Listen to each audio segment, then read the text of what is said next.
they're like avatars, like a projection of humanity, which is where the separate comes in, and God's communication that's filtered to our reality. Yeah, I had heard something about Kabbalah teachings on this like Savarot thing, and I'm not as familiar with it. The only reason, like one of the reasons why I'm not as big on like Mary's crying. Peter is denied.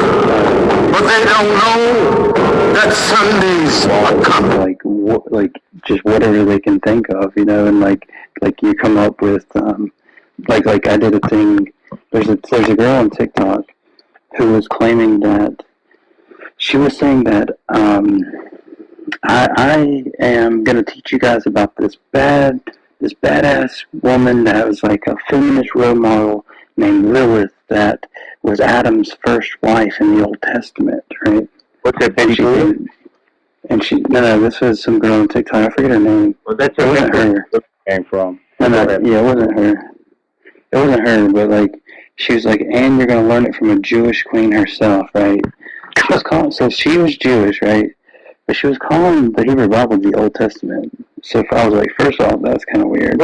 And then the other thing is like, she was taking Lilith, and the source she was quoting, she said she was quoting the Old Testament, right? But the book she had was like dead in the middle of the book. And so I'm like, there's obviously no way that she's in the Old Testament because she's in the middle of the dang book.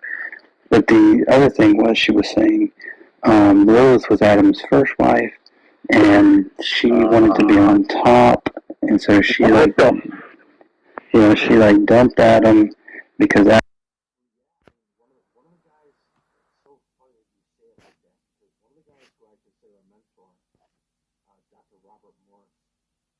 He says that the minute that you start putting that organic stuff in your body, it's going to start breaking up things that have been... Where does stuff come from?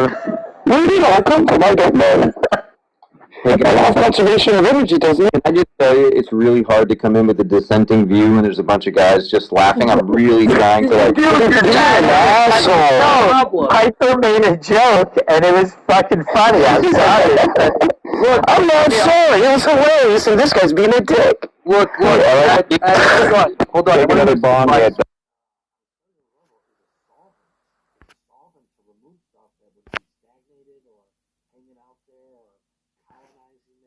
Organic stuff naturally breaks it up, and then it hits you. You're like, oh, I feel like shit, yeah, because your body has to re-regulate. You're not using the 2,000-year-old medication. You're not using.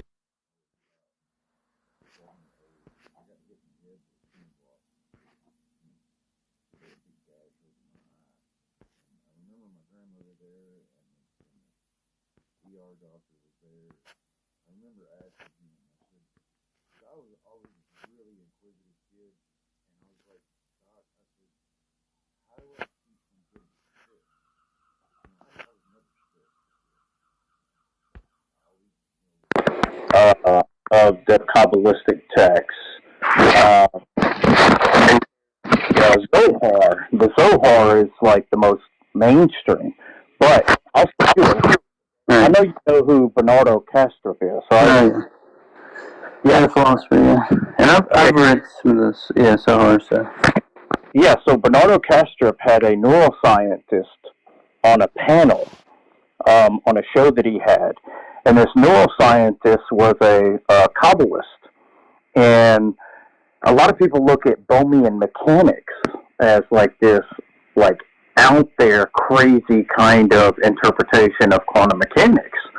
But if you take Bohmian mechanics and you compare it with the Kabbalistic metaphysical ideas, I mean, it literally fits together like perfectly. And so there's, and of course there's, those who say that Bohm himself was into Kabbalism or something like that, but it is extremely eye-opening the way that Bohemian mechanics fits with the metaphysics of Kabbalism. And this neuroscientist, it's not like a real long, boring presentation that he does on Kastrup's channel. It's very, very interesting. And I'll find the link and send it to you. I think you'll dig it. But it's, it's just crazy how, and a interpretation of quantum mechanics and the metaphysics of, Kabbalism can like go hand in hand, and kind of build this quote unquote scientific and mystical idea of reality, especially being presented by a neuroscientist. I mean, the guy's not a dummy, but he is a Kabbalist. So I'll find the link for you. I think you'll totally dig it. It was so interesting when I watched it. I've watched it like several times now. It was quantum mechanics is so broad that and so little people understand it that I feel like you can almost make like a ton of models that you fit with it. Well, that's that's why I love when people say, "Oh, yeah, quantum mechanics, I understand it absolutely." And this is the interpretation. I'm like, whoa. Wait a minute. But I'm gonna have to take off here in a second. But yeah, definitely. Just briefly on you asked about the. I'm very interested in the divine council idea by Heiser, and I just now started going through a lot of his works, and I don't really have time to go in to try and figure out that whole thing. So if you have time, man, I would definitely love to. Briefly, because I only got maybe 10 more minutes or something. But briefly, it's not Heiser's, like, of course he didn't make it out, I'm sure you know that. But, so the view is just that in every other culture around the world that has these written myths, right, they all have the council of gods that serve under, like, in their words, like the Most High God, right? And in the Bible, you have like right before like whenever you have in Genesis where it says, "Let us make man in our image," right? Typically, Christians take that as the Trinity, but Heiser and others, right? They say, well, no, it's not, because what happens there is God says, "Let us make man in our image." Then He, singular, makes man. So, so they're not actually creating. He's creating. He's just saying, "Let's do this." Like, let's order a pizza, and then He calls it in. Right? They're not actually doing anything. He's just including them as part of His council members, right? And then you have like. Right before the flood, you have the sons of God, so the daughters of humans, and they, took wives of them and so forth, right? So you had this, like, fall. And then you have, like, passages like Psalm 82, which says, Elohim, singular, stands in the midst of the Elohim, plural, in the Hebrew, and renders judgment against them, saying, "How long will you judge unjustly? Because you've done this, you're going to die like mere mortals." And then,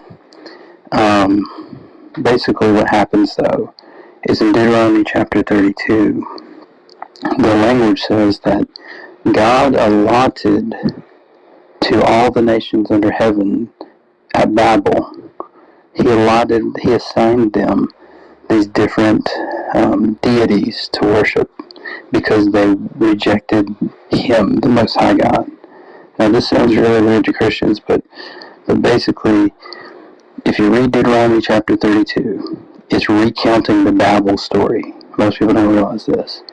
But Moses says, "Go and ask your elders, and they'll tell you, when the Most High separated the nations, He separated them according to the number of the sons of God."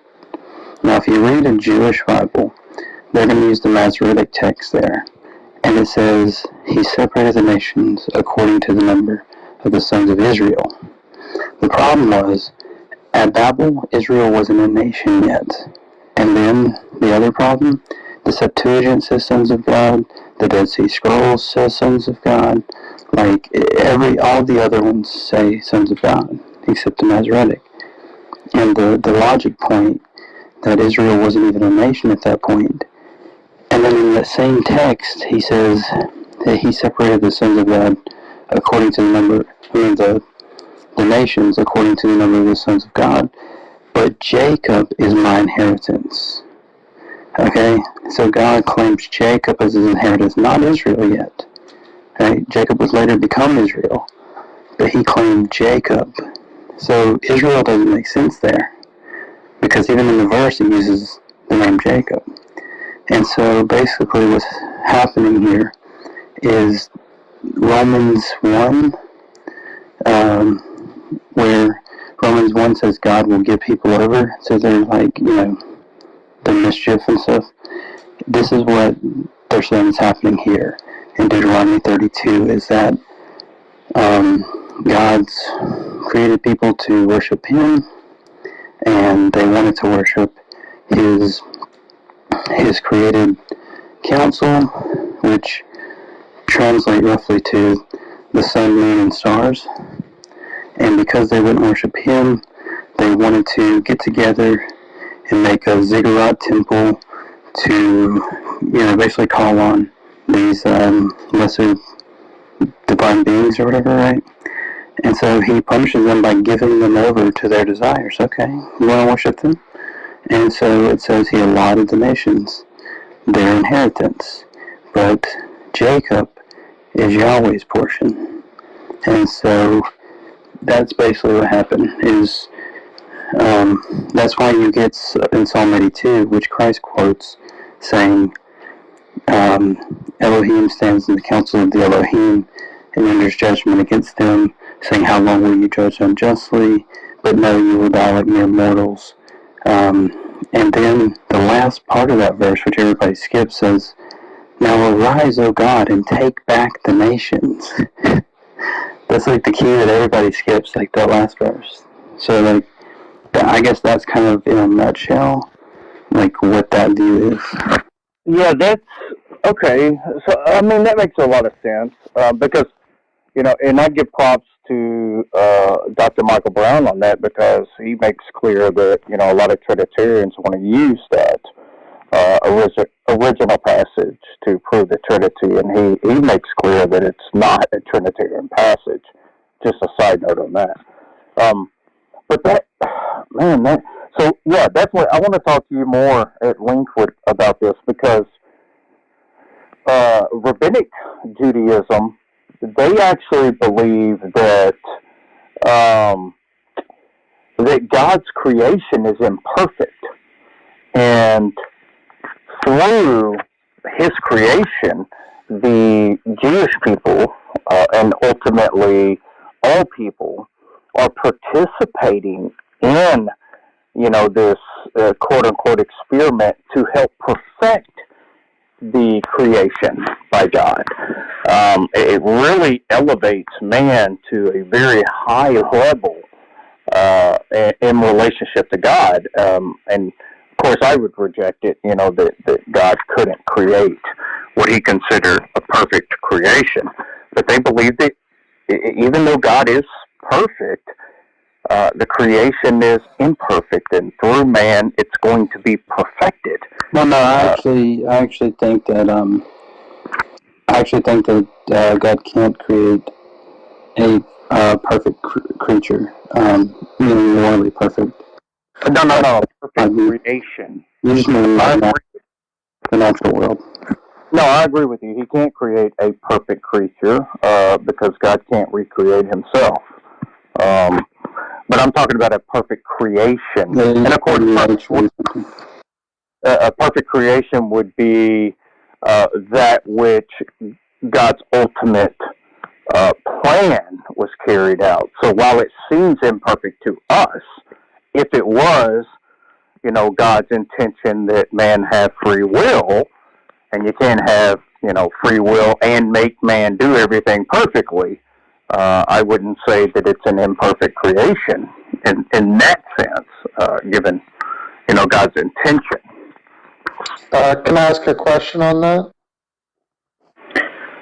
Yes, you may, Truthy. Welcome aboard. It's been a while. How you been doing, homie? Yeah, I'm good. I'm good. Do you think that that bit you're just talking about, in terms of the God not recreating Himself defense, which is kind of applicable in a few different ways, do you think that that's equivalent or like can be wrapped up in the Plantinga transworld depravity? Like, I know that he wants to bring transworld depravity as kind of a Calvinist carryover, which makes sense. But do you think that some version of transworld depravity is entailed by that bit about not recreating yourself, another perfect being? Well, I think Go or go ahead, Converse. I'll answer afterwards. well, no, you can go ahead. No, I was going to say. So the transworld depravity is a defense of free will. So it may be the case that in any world where God creates creatures that have freedom of the will, they would always fall short. They would always choose to do something that is not in accordance with God's will. And that's where the transworld depravity comes in with the free will defense. Yeah, I think is it entailed by the view that God can't create anything like a perfect, That's what I was going to say. If God could create a perfect moral being, then God would, in essence, be recreating Himself, and He can't do that because perfection is God, and God can't create a being that is perfect because that being perfect would be equivalent to God's perfection. How can God recreate Himself? Yeah, truthfully, I actually think that's a quite perceptive question. I think you're right about that. And the reason why is because any creature that's created by God is going to be dependent on God for all kind of things, like at very least they're non-say, so like they're depending on God for their existence, right? Given that, they're not going to be complete in every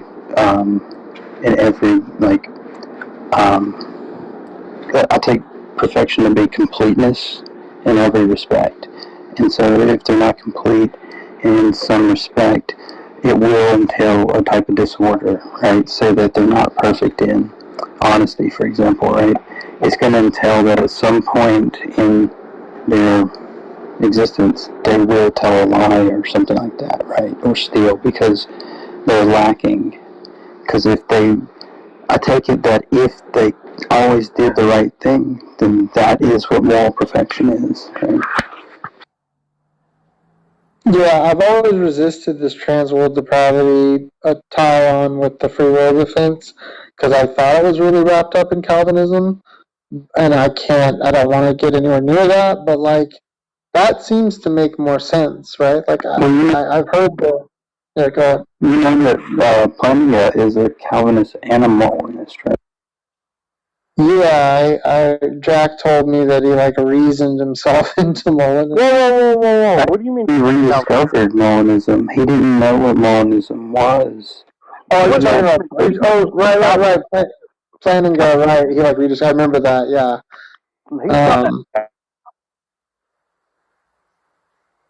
What'd you say, Eddie?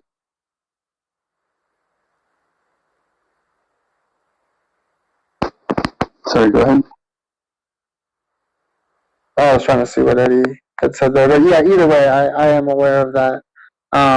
It's funny how the theists that are in philosophy for long enough end up with these kind of Franken theologies. Yeah, I mean, because look, there's going to be three tenses, right? The could, would, and will, right? And so I think. Sorry. How could? Wait a minute. Plantinga is not a Calvinist.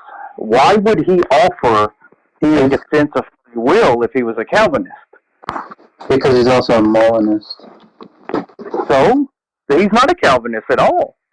Not even close. No, he is a self-proclaimed No, he's Calvinist. not. Why do you think he's a Calvinist? Well, because he accepts tulip, and he's No. yeah. No. That's the whole point in his free will defense and Molinism. He's not a Calvinist at all. Yeah, look. People think he's a Calvinist because of his quote-unquote Reformed epistemology. But his Reformed epistemology doesn't have anything to do with Calvinism. It has to do with the sensus divinitatis that Calvin taught about. Yeah, I realize that. The issue isn't that. That's not why. The reason why he actually, if you look at the university, that there's a video online about the tradition that he came out of, and he taught at Calvin College for all these years, and then he went to Duke, and he still identifies as a Calvin. What's the point? And the reason why he can make sense of the free will defense is because, unlike other Calvinists, he says that God knew what creatures would do prior to creation and used it. So, in that way, God can get what he wants out of the plan by decreeing which world would take place. So he still gets the divine decree, but he can do it by using what he knows creatures would do before doing it. And so he says, look, I'm still a Calvinist, right? I agree, God decreed what would take place. He just did it knowing beforehand what a libertarianly free creature would do. Oh, wait a minute. Okay, so I've spent many years following Plantinga. He is not a Calvinist. In fact, you cannot be a Calvinist and defend libertarian free will. That is antithetical to Calvinism. Yeah. You can be a compatibilist, but you can't defend libertarian free will as a Calvinist. Well, look, whenever I had on Dr. Craig McGregor, right, to talk about his book on Molinism, right, this is one of the things we talked about out of the book, is the fact that Plantinga rediscovered Molinism as a Calvinist, wholly apart from Molina. He didn't even know Molina. He had never read his work. And it wasn't until people told him, hey, look, this is already a view called Molinism, that he realized, oh, dang, he's just a Calvinist at that point. And like Craig McGregor, his wife is actually a Calvinist and a Molinist, right? And that's one of the things is there's a view when you get down to the, bare, like, brass tacks, like what's the difference between a Calvinist that accepts Molinism and a Molinist that is Reformed like I am, right? There are very few, like, differences there. Like that. Well, okay, so first of all, at Converse, I have a lot of respect for you. You have a lot of knowledge and all of that. But I'm going to disagree wholeheartedly. One, because there is a Calvinistic version of Molinism. I agree with that, because Molinism is not a soteriology. Second of all, he has made clear multiple times that he doesn't like the fact that he wished he had changed the name of Reformed epistemology, because he's constantly being evaluated as a Calvinist because it's called Reformed epistemology, but it has nothing to do with Calvinism. And everything I know about him, I mean, he taught at Notre Dame longer than he did anywhere else, which is a Catholic college. He's not Reformed at all. That was the whole point in his free will defense. You absolutely cannot be a Calvinist and defend libertarian free will, because libertarian free will is incompatibilism. And in Calvinism, you have to be either an exhaustive divine determinist or you have to be a compatibilist. Well, libertarian free will is incompatibilism. You cannot be a Calvinist and hold to incompatibilism. Yeah, I mean, there's obviously a big debate in the community, right, over like what qualifies as a Calvinist. And if you say, well, you have to accept, divine determination or something, right? Well, if by that you just mean that God determined what would take place, well, you can get that out of a type of Molinism with, if long as God can know what libertarian free creatures would do in a circumstance, then all he has to do is take that knowledge, right, and choose which world brings about his goals.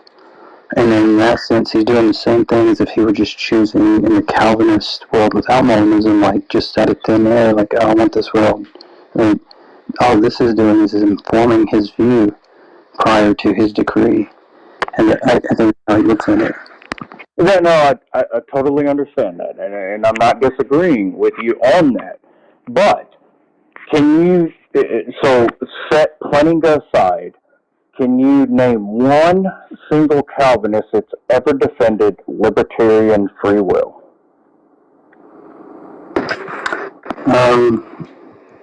Could I name one? Probably not off the top of my head, except for Plantinga. Yeah, because I promise you, I have spent a lot of time on Plantinga. He's made clear multiple times that he is not a Calvinist. And like I said, and I'll reiterate, he regrets calling Reformed epistemology, which is now proper functionalism by Tyler McNabb and Andrew Moon. You can't. It is impossible to make say that. any kind of sense and defend libertarian free will. It goes counter to any kind of Calvinism. You can be a compatibilist under Calvinism, but you can't be an incompatibilist. Yeah, but Eddie, free will Calvinism is so hot right now. No, but hold on, wait a minute. If free will Calvinism is compatibilism, I'm talking about libertarian free will incompatibilism. There's not a single incompatibilist Calvinist out there, not even Plantinga. Alright, so here's an article, okay, from like 4 years ago or something, that says, Plantinga's view on divine sovereignty and free will. The wiki page on Molinism lists Plantinga as a Molinist, one of their best-known advocates. However, Plantinga, in a speech given at Azusa Pacific University, describes himself as a Calvinist of a kind. And that's why McGregor put in his book that Alvin Plantinga was a Calvinist and a Molinist, because if he's just saying, like, I've never heard him say that, but if he says, like, I'm not a Calvinist, like, I'm guessing that he means, like, in the sense that Calvin, holding to all Calvin's beliefs. But, like, if you read McGregor's book on Molina, right, the father of Molinism, you'll see that he accepted, like, Calvin's reading, Calvin's exegesis of Romans 9 and stuff like that. He accepted it wholeheartedly. He completely agreed. He just disagreed on certain portions of how he understood that providence. Yeah, no. I agree that Jesus de Molina, who was a Jesuit priest, yes, he held to, because most Catholics hold to a kind of Calvinism. I mean, they wouldn't label it Calvinism, but I've never. Okay, so let me back up one second. Okay, one, I've never heard Plantinga consider himself a Calvinist. I'm totally open to being wrong about that. You can shoot me the article. But second, I've never heard of a Calvinist ever that defended libertarian free will, because it's incompatibilist. And almost all Calvinists, at least all Calvinists I'm familiar with, always either defends exhaustive divine determinism or a compatibilism, not incompatibilism. I mean, you do see at least how what Converse is saying is kind of still getting you to determinism with the way that Molinism defines Hold on. language.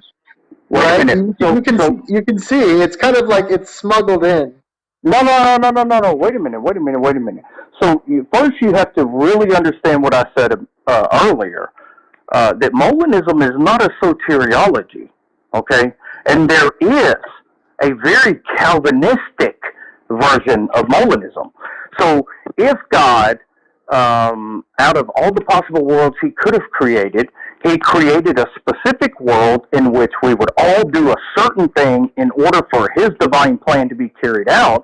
It is, and even Craig makes it clear that there's a very Calvinistic version of Molinism, which is why he's kind of dumbfounded why so many Calvinists push against it, because it's, once again, not a soteriology. It's just a way of reconciling what we consider free will and in God's ultimate divine plan. Yeah, I think it's called soft-libertarianism. I think some people refer to it as soft-libertarianism. Yeah. I know Trenton Merricks, I think, has an article on that. Yeah. So, I'm not saying that you're totally wrong. I mean, anything that you can have, you can send me. And I watched, the show you had with McGregor, and I like McGregor, and I think McGregor does fantastic work. But I'm kind of stuck here with I've never, ever heard any Calvinist ever defend any kind of incompatibilism. Though I understand that there is a Calvinistic Molinism, it's still, at the end of the day, incompatibilism, because the whole purpose of Molinism is to how we can have free will and God's plan be brought about. So I'm kind of perplexed. Wait, but Eddie, aren't you persuaded by what free creatures would do bit, right? In that, Counterfactual with anything. But you know what I mean? Doesn't it just seem pretty straightforward that, you could still retain free will, and if you add the all-knowing bit, that God would know that if he sets the world up in X way, that every free creature would do X, Y, and Z? It seems trivial. No, I agree with you that God could create the world in such a way that free creatures would freely choose to do X, Y, or Z, so that his plan could be, so his plan could unfold. I agree 100%, and that's the thing that Molinists argue ad nauseum to Calvinists who want to push back, because we actually have more in common with Calvinists than we do Arminianists, because under Calvinism and Molinism, God's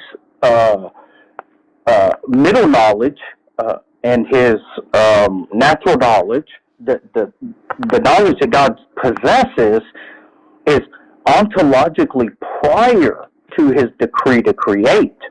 With Arminianism, his knowledge of foreknowledge is ontologically post his decree to create. He had to look on Arminianism, he had to look out and see with his foreknowledge what man would do, and then make the world in such a way that his plan could be brought about, which makes God dependent upon man's decision. So Calvinists and Molinists agree that that creation was ontologically prior to his decree to create, and that's what I was saying. That even Craig makes clear that there is a very Calvinistic Molinism, but I've never heard of a Calvinist ever in any kind of way defend any kind of incompatibilism. Well, you know how you guys should solve this? I think you guys should both you can go to your bishops and your synod. Oh, wait, never Oh, mind. shut up, you Eastern Orthodox punk. No, never mind. There's just no solution. Keep Yeah, going. Craig's not Craig's like a Wesleyan Armenian type, but I think McGregor made a good point. Like he made some good points about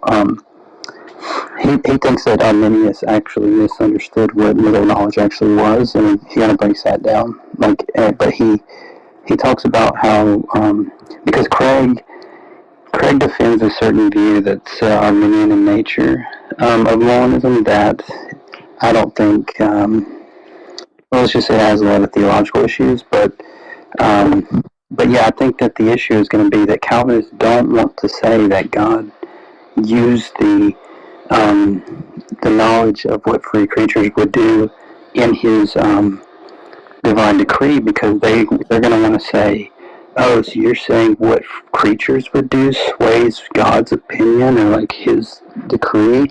No, he can't be moved by anything outside of himself or whatever, right? They're not like taking into consideration like, oh no, this is just knowledge he has. Because a lot of them look at it as if God has to like look into the future and like learn, you know? But obviously, Well, I'll take that converse, and I'll raise you the fact that most Arminianists don't even understand Arminianism, because Arminius himself, Armenian, whatever, you know what I'm saying. He himself didn't actually deny middle knowledge, and most Armenians today actually don't understand the teaching of Arminianists the way that he actually taught it. It's not, this, well, there's this elect, and the elect is the church, and whoever decides to be a part of the church is who's part of the elect. But Arminianism today is so far from, in fact, I'm pretty sure you're familiar with David Paulman, right? yeah. Yeah, he actually defends Arminianism more traditionally for to what Armenians believe. I'll just say that.